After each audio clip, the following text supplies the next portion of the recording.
offer one. And so then you would have a choice, just like people have a choice for CE credits.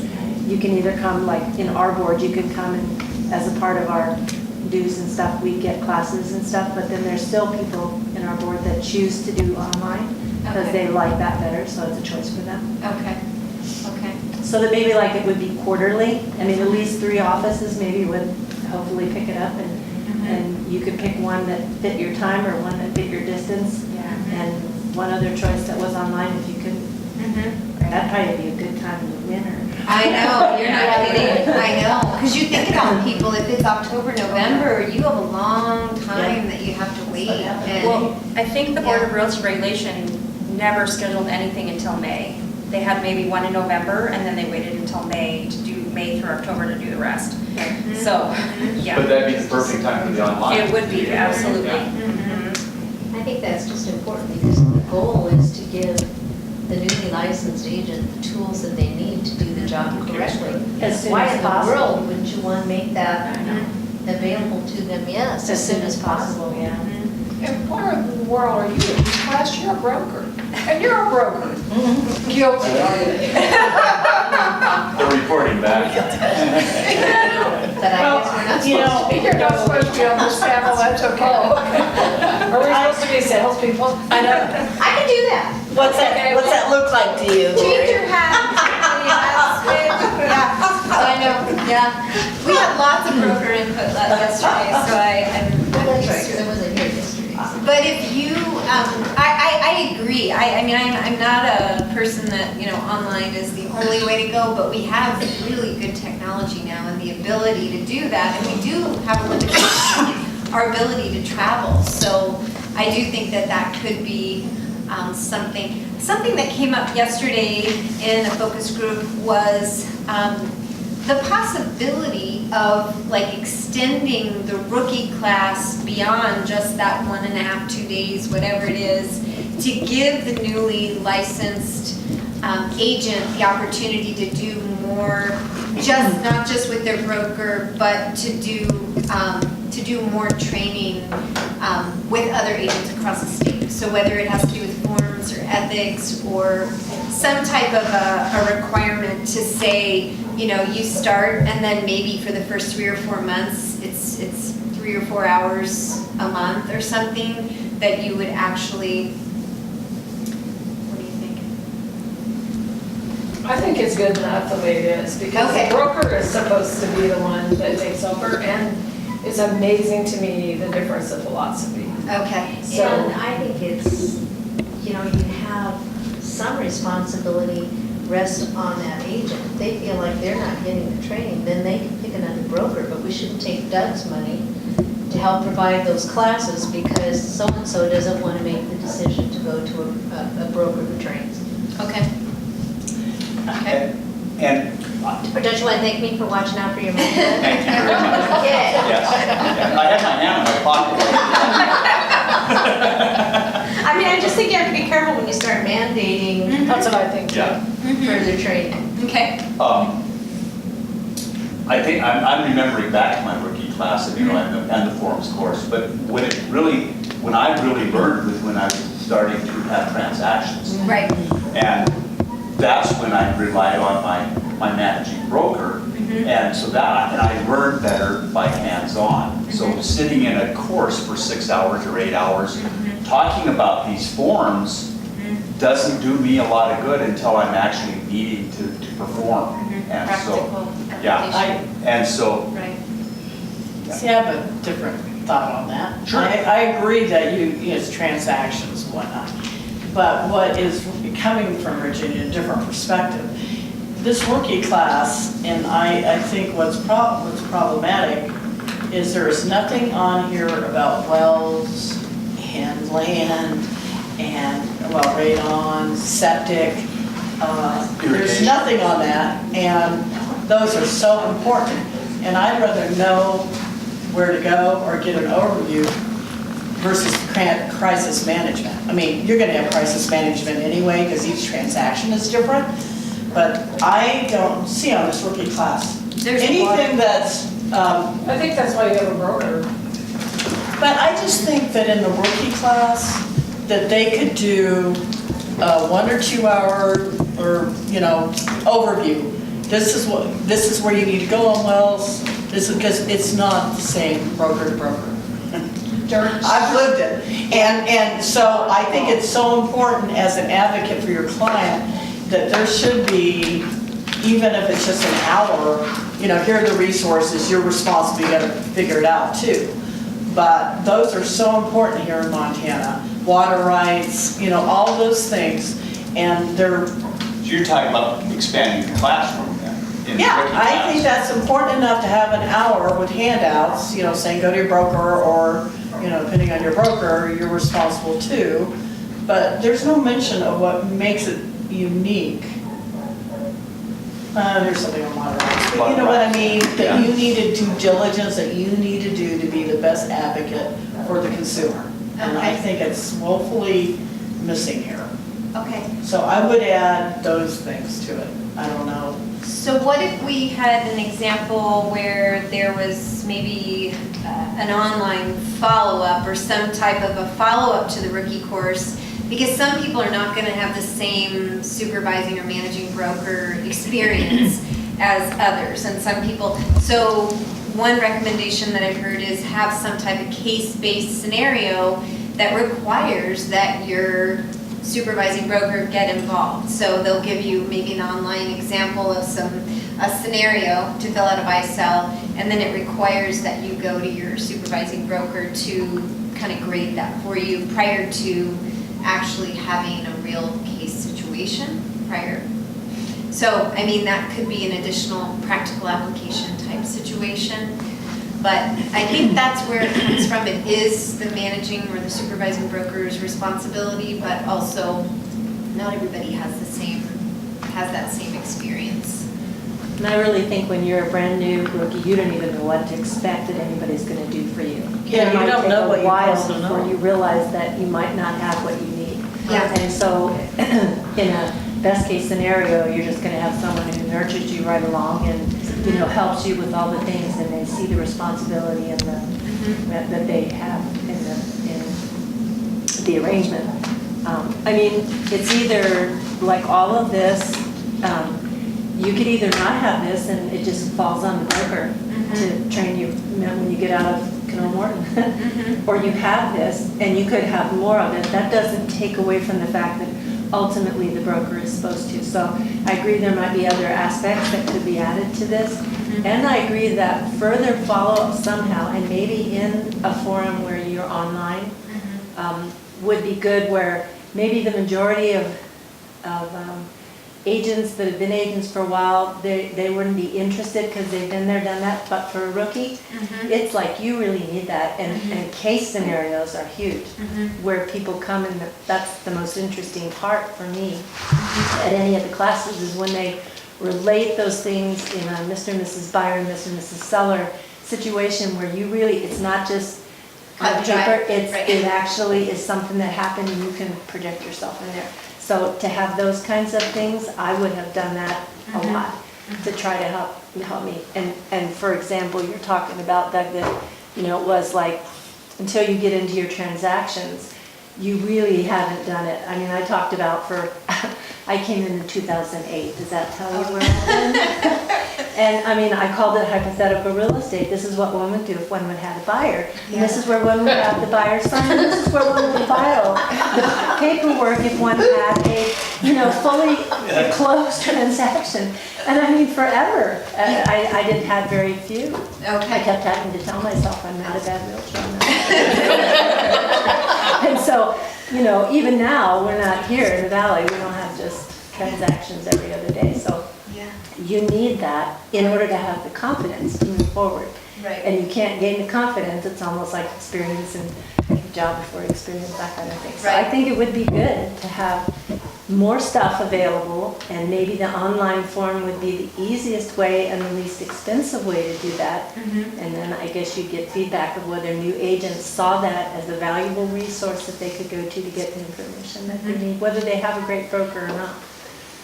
And in my opinion, I think even a supervising broker in a smaller firm that may have a few agents under them, they could use this as a supplement. And not that you want to take money away from other people who have really good training, but if everyone could use that same supplement, even see how it works and then draw on that or grow it from there. Sorry. Well, even as an agent, I mean, I've been doing it for a little while, but I don't have a ton of transactions behind me. I would use that. I mean, I'm not a new agent, but I would still use it because I learned something, just like Karen said, I learned something in every class that I go to. And there's a number of classes that I wish they could have gone all day because of the subject matter. It was, they had to just go through it like a train. And, you didn't get to necessarily ask all the questions, and there would probably be, I don't know, if they gave 3 real-life scenarios, they'd probably given 10, and, not covered the subject entirely. So, if that was available, I'd use a resource like that sometimes for my own benefit. So someone mentioned in yesterday's session, some courses you can't attend, and because you can't attend them, you're not going to get the CE credits, but you'd really love to know the material that was offered. And so could there be, a synopsis of some kind that's put into a library that you could, I don't know if it's a videotape of the session or some type of it could be the full thing, or it could be just a smaller, synopsis that you could just kind of get an idea, okay, this would be great next year, I want to take this, or, when it's offered again. So I think that we could use online in a lot of different ways, and not to exclude the fact that we do have the necessity to have live interaction, because I think that's really something that's very important. Okay, so we'll move on from rookie training and on to our next subject. As far as a new agent, besides not having any transactions, sorry, no. What would be your biggest inhibition? Because I think we found that we had one group where there were, I think, 5 agents. 3 were with the same firm, and they'd only been there 3 years, and one, this was her 3rd agency in 3 years. So, I mean, you're going to find different situations where people know to move if they're not getting what they need, and then some who don't know to move around and ask the right questions. So as far as a new agent, what do you guys feel are the most inhibiting pieces? It's been too long for me. Yeah, really. It's not having the confidence, I think. Okay. You're only going to get that, it's hard if you don't have the experience, so the best you can do is try to gain enough accurate knowledge and hopefully with your broker, the broker I have, I couldn't ask for a better broker to work with, and she's been really helpful, and I still, to this day, I call her with stuff all the time, just because I value her opinion, but I don't know, I think you just have to, as a new agent, what you say that, for feeling confident in what you're doing. You just don't feel that. You could have done an A on your class. Yeah. And you still don't feel it necessarily. Sure, because it takes having time under your belt and transactions. How did you pick your agency? Well, Jerry was my realtor when I moved here, before I was a realtor. And I liked the fact that it was the kind of agency that you didn't have to meet quotas. It wasn't high pressure. Okay. I liked that. But I do think also I agree with her that getting confidence, you really don't get confidence until you do transactions. And get out and And talk. you She had her memorize first them. transaction, yay. All right, okay, Yes. all right, excellent. It just stirs me coming from a very highly trainable environment. Probably because a lot of our clients are attorneys, so that scared everybody, so everybody showed up for training. But my overall impression, and there's some great agents here, so I'm going to say that. But the overall impression is just release you and come to me when you have a crisis and you're in transaction. It's not proactive, it's reactive. And that concerns me because, first of all, I think that's what the broker should be doing for the split they get. And if they can't do it, then they need to get somebody who can do it. And second of all, I don't think it's good for the consumer. I really don't. And that seems to be the philosophy here a little bit. And Not so much for the brokerage I'm here, because they're very accountable, and every 2 weeks we get updates and conference calls, and it's really important to them for whatever reason. But generally, that's kind of my impression. It's, training is not a biggie. I mean, there's some great training here at the Bitterroot, there's some brokers that do great training, but overall, my impression is it's not a priority. Okay, okay. In fact, I would go to the other extreme and say it's not only not a priority, it's something they just are angry about. If you need any If you help. ask a question. If you ask a question. Yeah. For 29 years, I've been an agent. I have elected to never become a broker. And those who do elect to, and I didn't even know they got a split. Who knows what the brokers do and what they don't do? They're just the brokers, right? They're the ones who are responsible for everybody's everything, but heaven forbid you should ever ask them for any help. Well, that's what's just so frustrating to me, because if I were an agent and I had a broker who was angry if I asked them a question, I'd get another broker. I mean, you Well, I've cannot done that. I'm on my be third one. everything for everybody. Yeah. I mean, if you as an agent are entering this business, Right. then part of your responsibility is making sure you get the training you need to. I And have I'm not one sure you young can. lady today. And I agree with you, there's a lot of that attitude out there.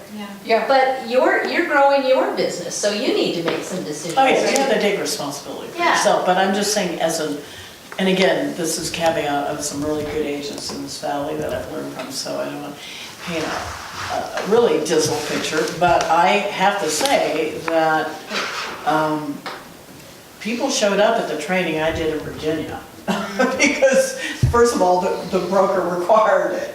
Okay. And second of all, they knew there were real consequences. There was a lot of litigation out there. I came from the Okay. DC area, so. Boy, that's More where it was. litigation. Yeah. But, so it kind of blows me away that some of the brokers don't see the liability in it. I mean, if nothing else, you'd think they'd want to protect themselves, right? Yeah. Right? True. Because you can make an argument, oh, I never got that, now you have to take personal responsibility, but I never got that training, or that never was available, or I don't know what I don't know, right? Right? And that's why I was just saying the thing about, the motorized and stuff, just give an overview so that you know what you don't know. You So know? you can seek out. Or maybe like an obvious pitfalls, these are things you need to watch Yeah, out I mean, for, we you could know? do something here at the board, I think there would be good attendance, 2 or 3 hours of, you don't want to,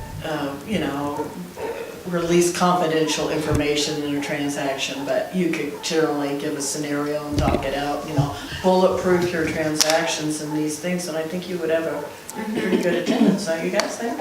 Case studies are really good for that, Yeah. you know. And we have enough of those around here. And we've talked about that, having, case studies, like that everything has changed, but then again, this is what's going on in your state, because many times we go, oh, no, that's North Dakota, or that's wherever, but this is here, and so the same issues that would apply to you in the Bitterroot that apply in other regions of the state. So, I think, so in this session where we had 3 young ladies, all of the same brokerage, they all agreed that they would like to know the right questions to ask a firm before they join. I bet if they Googled it, they would find those Okay. questions. I mean, because you can find how to interview for anything. Well, they felt like they didn't know what questions to ask, and so that's so we look at it from many different perspectives, and that was one perspective, and then they want to be with a really good agency. Someone mentioned this morning in the broker group that when they started in the 80s, you had to have a sponsoring brokerage before you even took your licensing exam.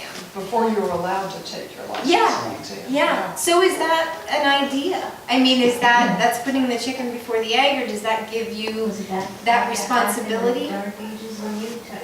I don't know, maybe. I think that's an individual choice, because, Okay, I do too. if you're looking at it as I made a career choice. Okay. And so I investigated the career field, Okay, and then I took, like I said, I took my class, and I had the ability to get a license, I needed a sponsoring broker, then I started interviewing Okay. brokerages. So I was taking an active role in Right. where